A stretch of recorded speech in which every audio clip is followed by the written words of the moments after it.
In the book, you talk really eloquently about where you grew up. Mm-hmm. And listening to an interview with you recently, you talk even more eloquently about depression and about a battle with depression. And just from comments on my social media and people interacting with me when I said I was going to interview you, they were kind of blown away by your comments on depression and your comments on dealing with depression. I have some questions I'm going to put to you from listeners at the end. But, you know, I think a lot of people were surprised by that. A lot of people were surprised. I know you've spoken about it before, but I hadn't heard personally you speak about it in that kind of way than you did on the Joe Rogan podcast. And you were kind of getting emotional as well. Is that something that just came out in the moment in the midst of the conversation? Well, my family, going back several generations, has been cursed with a particularly vicious form of depression. And so it's been quite a catastrophe. It really affected my grandfather for decades. He was immobilized, I would say, after the death of his father. It was really awful. And it hit my father when he was in his late 40s. There were signs of it before that, especially in the winter. And my dad's a very competent person, and so the fact that took him down to a large degree was a shock to everyone that knew him, including him. And then it affected me, and it affected my daughter and a number of cousins, and it's really pervasive. And so it's nasty. It's a nasty condition. You described it as imagining that your whole family had just been killed the day before, and that feeling, kind of on a consistent basis. Well, I can tell you an example of it. Well, my daughter has a serious autoimmune condition, and it's very painful. She has had 40 affected arthritic joints, which is plenty. 1 is plenty. 3 is a lot. 40 is way more than necessary.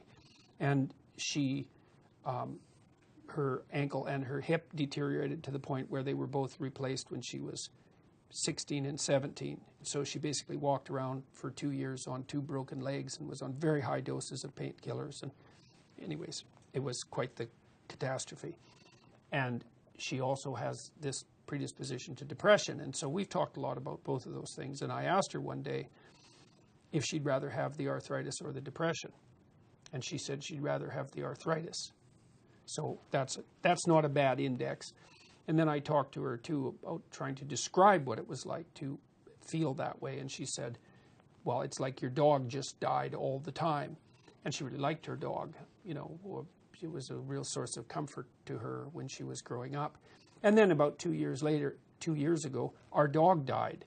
And I asked her, well, is it like that? And she said, no, it's a lot worse than that. And so it's not good. So what causes it exactly, I'm not clear about. It looks like it's part of the autoimmune condition that she has. There's autoimmune disorders on my family on both sides and also on my wife's family. So I think my daughter got it from both sides. So, but she's much, much better. She's healthy now, amazingly enough. Because I've actually gotten some questions about it, about your diet and how you've changed your diet to just specifically eat meat, and how that has benefited you and benefited your daughter. To have certainly benefited so far, her. At least. But it was your daughter that suggested this to you. Well, yes, she did. She figured it out, I would say, and then suggested that I try it. And I thought, well, it had such amazing impact on her. It's absolutely unbelievable.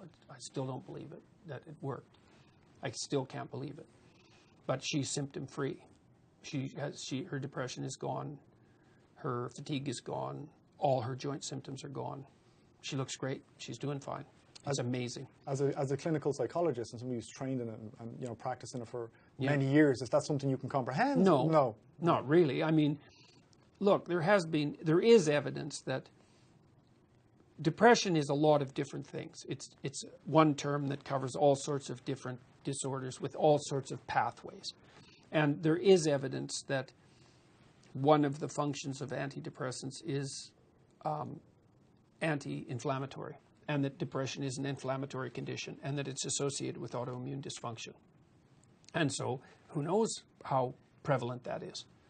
I mean, it's more prevalent than people thought 20 years ago. This science, independent of my opinion and my daughter's opinion, independent of that, there's evidence for autoimmune involvement in the pathophysiology of depression, the degree to which that's a contributor to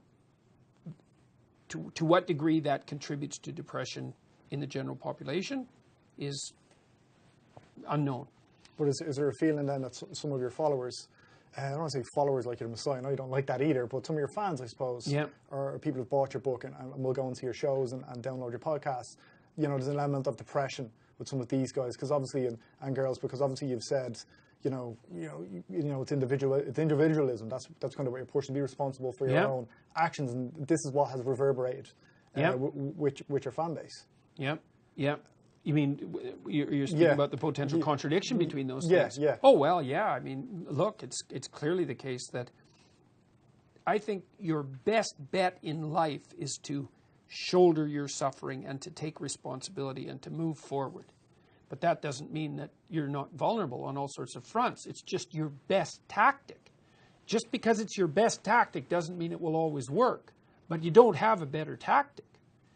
So, one of the things we constantly told my daughter was not to ever use her illness as an excuse. Mostly because it would blur the lines between her and the illness. You don't ever want to do that.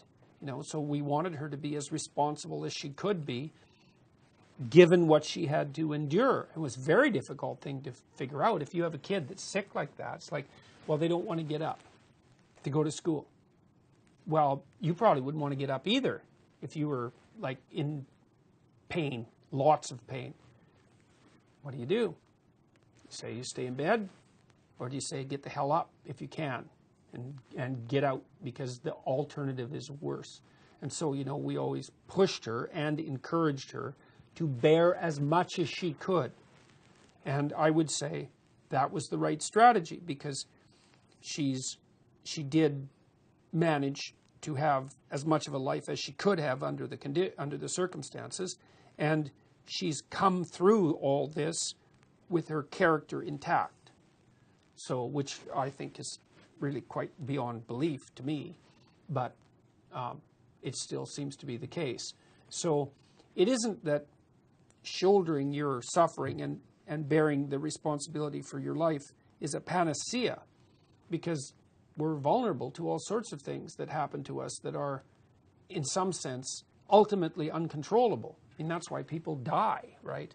But it doesn't matter in the face of that. There still isn't a better strategy.